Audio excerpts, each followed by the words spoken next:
Alright, y'all, this Chef Quan. Look, y'all, I got a little, little tender heart for my young black men and black women and colored, people of color, of all races. So one thing that we are going to do is we're going to start doing this crime channel. We're really going to make sure justice gets served. Not a lot of people speak up on people of color, people of ethnicity, to the point to where we have to do it ourselves. So let's go ahead and let's get into it. Please, y'all, subscribe. Send me information. Please send me information. I'm looking for moderators. I'm looking for. Come on, y'all. Let's start this channel. Everything. Let's blast off for real. My first one is gonna be Elijah McClain. Y'all gonna have to excuse me, cause I'm new at this. This is my first time doing it. So real soon I'm gonna get real. I'm gonna be an expert at it. Okay, so Elijah McClain. He was born February 25th, 1996, and he died August 30th, 2019. He was a massage therapist of Aurora, Colorado, who taught himself how to play the violin and other instruments. His family described him as a very lively person, full of energy. He was a shy person. He said he was an introvert on the video. You guys will soon watch. He was anemic. He was very healthy, though, but everybody has a little bit anemic. Anemic. Everybody's anemic a little bit. But he kept to himself, and he had an altercation with the police, which caused him to die 6 days later. When he got to the hospital, he was considered brain dead after they shot him with 500 mg of ketamine. We're going to learn more about that, too. I'm going to tell y'all about that, too, that ketamine. And also, what else?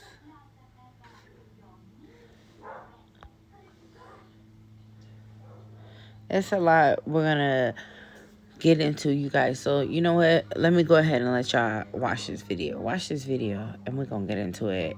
Please drop your comments, your likes. Let me know, you guys, because this is taking me a lot.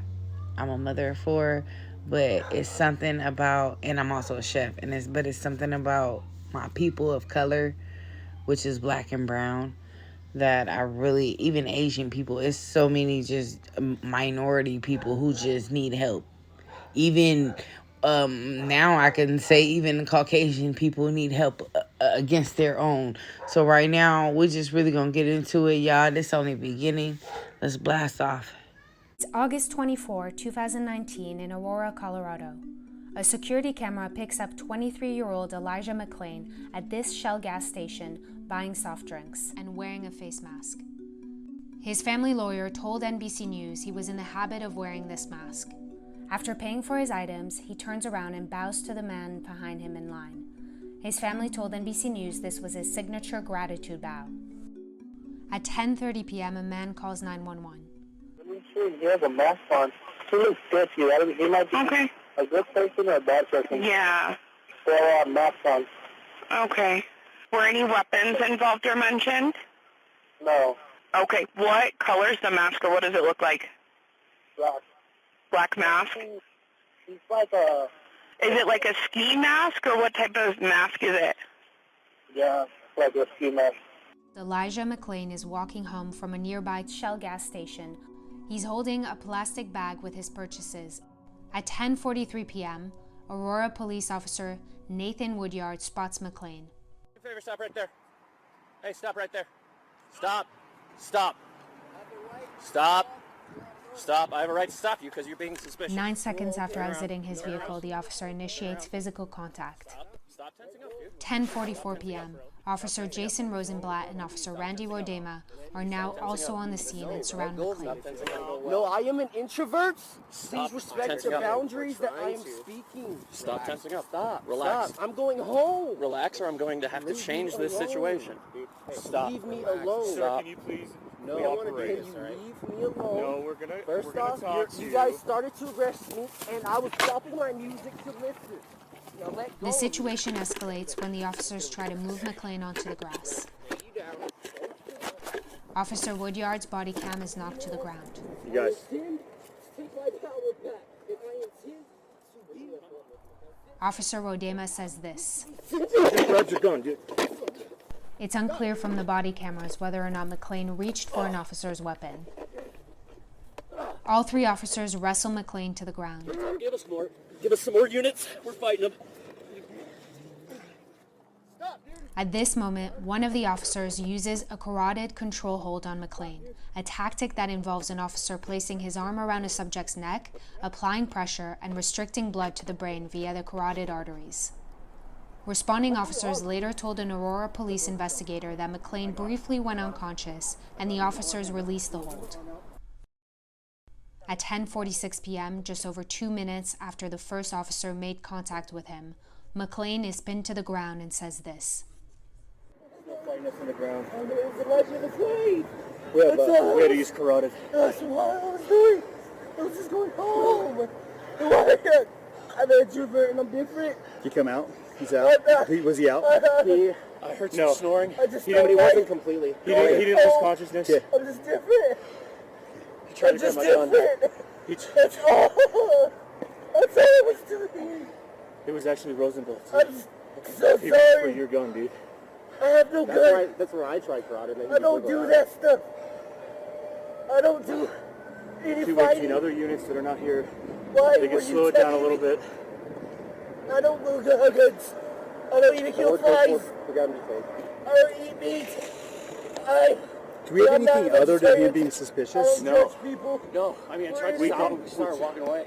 Yeah, Cruiser 26, we need to slow everybody down. Responding officers later tell an investigator that McClain was actively resisting and fighting the officers' attempts to place him into handcuffs. I tried. Was become better. We started it because he reached for Rosie's gun when we had him on the wall. At 10:49 p.m., McClain throws up a first time. I don't know. Stop. Oh yeah, I'm sorry. I wasn't trying to do that. I can't breathe correctly because... Over the next 4 minutes, McClain gets sick a few more times. Officers are also heard multiple times asking him to stop fighting. Rolling this way, dude? Yeah. Are you able to? My legs locking up. There you go. Just like that. You're good. Don't get up, dude. It's not going to be good for you. I'm telling you right now. Dude, if you keep messing around, I'm going to bring my dog out. He's going to dog bite you. You understand me? At 10:54 p.m., McClain is still on the ground, and an officer says this. So when the ambulance gets here, we're going to go ahead and give him some ketamine. Yeah, sounds good. Perfect. Let's give that a couple of minutes and then we'll put him on. Whatever he's on, he has incredible strength. Yeah, crazy strength. I had him in 10:59 p.m., a fire medic administers 500 milligrams of ketamine to McClain in an attempt to sedate him. 2 to 3 minutes later, he is loaded onto an ambulance. And at 11:07 p.m., just over 20 minutes after the first officer made contact, responding officers are told McClain does not have a pulse. He just cored. Are you serious? Yeah. Okay.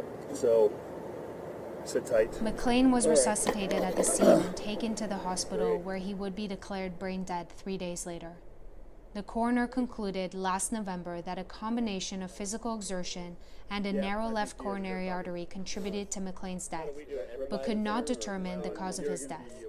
He added that it could have been either an accidental death caused by a reaction to the ketamine, a natural death, or a death linked to the carotid control hold used by officers.